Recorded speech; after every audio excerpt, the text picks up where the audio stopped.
In cognitive science, the ultimate goal of learning is analogical transfer.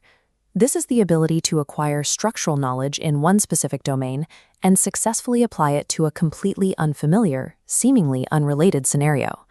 To achieve this in math education, curriculum designers generally operate on a shared assumption. Abstract concepts are best introduced through relatable, real-world contexts to ease the learner's initial cognitive load. This approach has historical roots, tracing to theorists who championed tactile objects as a bridge to abstract thought. The assumption is that giving students something physical to touch allows them to grasp mathematical relationships with much less friction. Over time, contextualizing abstract math evolved into a universally accepted, largely unquestioned best practice in modern classrooms. Emerging cognitive experiments point to a serious flaw in this consensus. The data indicates that concrete, real-world instantiations do not bridge the gap to abstract thought. They actually immobilize the learner's ability to transfer knowledge. Take a concept like exponential growth. Educators face a choice: teach the pure algebraic equation using generic variables, or map that equation onto a relatable physical scenario, like a multiplying population of rabbits. The friction occurs precisely when we add that relatable information. Real-world contexts force the brain to bind the underlying mathematical concept directly to the specific learning scenario. This raises a critical question.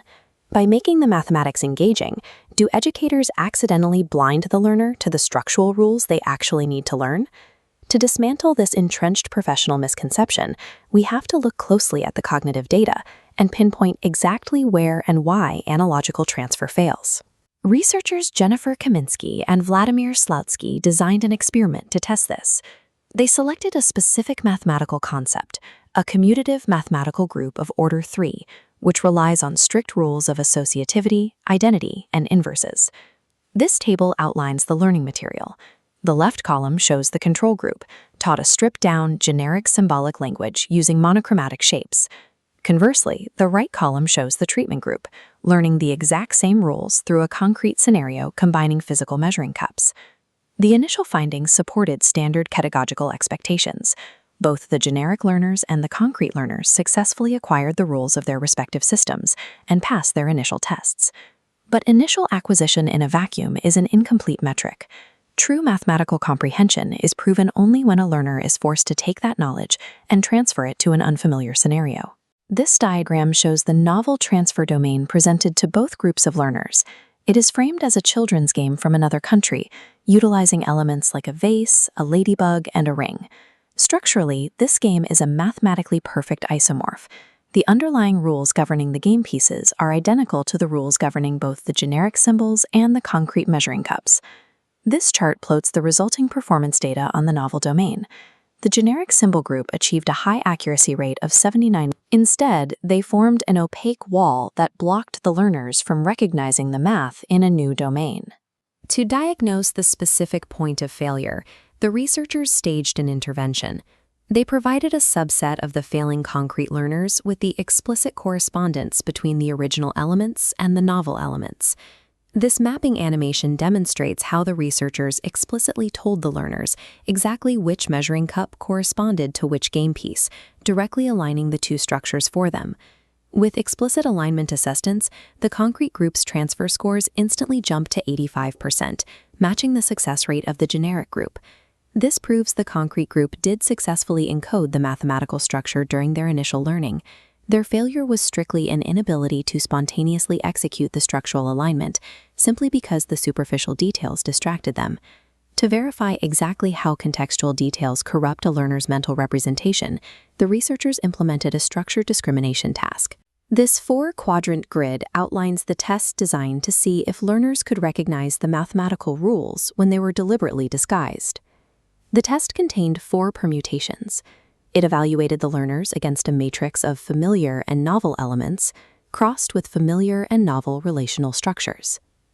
Looking strictly at the bottom left quadrant, we see the E-R+ condition.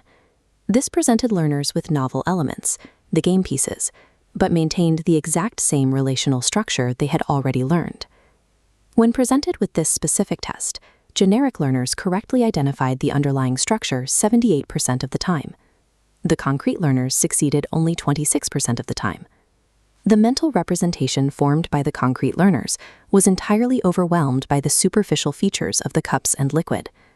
The aesthetic noise completely masked the core mathematics. The cognitive mechanism driving this failure comes down to information density. In a strict cognitive sense, concreteness is a measure of entropy reduction. It provides specific, highly detailed information that leaves little to the imagination.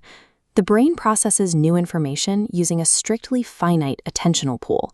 Every detail requires a fraction of that bandwidth to process, store, and categorize. High-entropy, concrete details like colors, shapes, and real-world lore actively compete for that limited bandwidth. They drain the brain's attentional resources away from the purely relational structures that actually matter. Generic symbols are perceptually sparse. Because they carry no excess baggage, they force the brain's limited attention entirely onto the structural links between the elements themselves. By trying to make a mathematical model engaging through a real-world context, educators inadvertently force the student to memorize the noise instead of the signal.